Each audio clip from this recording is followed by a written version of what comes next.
হেই viewers, আজকে আমরা একটি কৃষক ও তার তিনটি অলস ছেলের গল্প শুনব।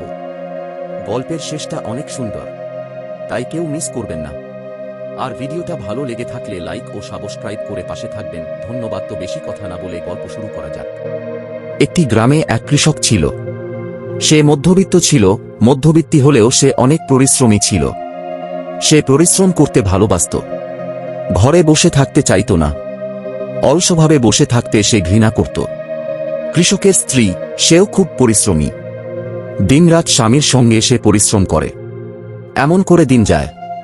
কৃষকের ৩ পুত্র, কিন্তু ৩টি পুত্র হল খুব অলস। খায়, দায়, গল্প করে, গান গায়ে ঘুরে বেড়ায়, কারো কাজে মন নেই এতটুকু। কৃষক তাদের কাজ শেখালো, কি করে মাটি কুপাতে হয়, মই দিতে হয়, চাষ করতে হয়, বীজ বুনতে হয়, সব শিখল তারা। কিন্তু কেউ কাজ করত না। তারা জানত সব, কিন্তু করত না কিছু। গায়ে হাওয়া লাগিয়ে বেড়াতে তারা খুব ভালোবাসে। একদিন কৃষক গিন্নি কৃষকে বলল, শুনছো গো, কি বলছো? দেখছো ছেলেদের কাণ্ড? হ্যাঁ, ছেলেরা ওরকম করে হলে তো দুদিনে বসে খেয়ে সব উড়িয়ে দেবে। তারপর কি হবে? কৃষক চুপ করে রইল। কিছুক্ষণ পরে শুধু একটু হেসে বলল, ঠিক সময়ে সব ঠিক হয়ে যাবে। এমন হবে দিন যায়। কৃষক গিন্নি স্বামীর কোথায় চুপ করে থাকে। দেখতে দেখতে কৃষক বৃদ্ধ হয়ে পড়ল। তখন সে একদিন স্ত্রীকে ডেকে বলল, ছেলেদের ডেকে দাও তো গো। স্ত্রী ছেলেদের ডেকে আনলে।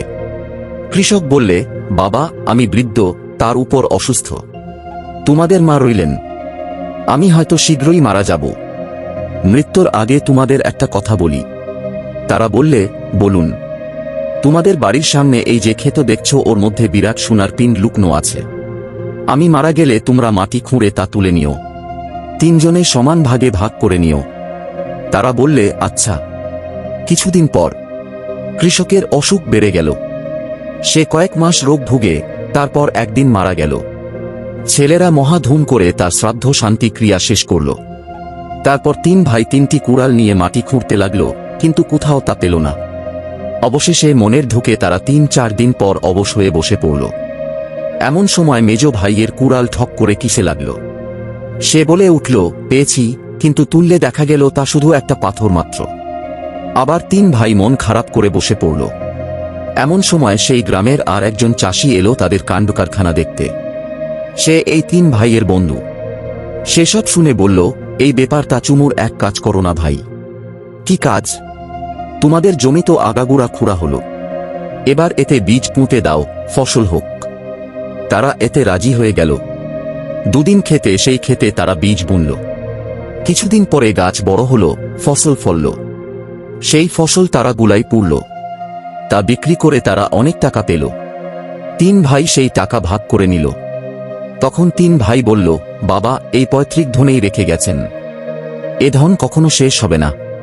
তারা ৩ ভাই তারপর থেকে খুব পরিশ্রমী হয়ে উঠল। তারা বেশ মনোযোগ নিয়ে কৃষিকাজ করতে লাগল। জীবনে আর কখনো তাদের অর্থের অভাব হয়নি। তারা খুব সুখী।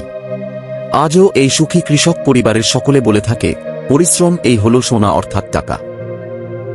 আর ভিডিওটা ভালো লেগে থাকলে লাইক ও সাবস্ক্রাইব করে পাশে থাকবেন। ধন্যবাদ।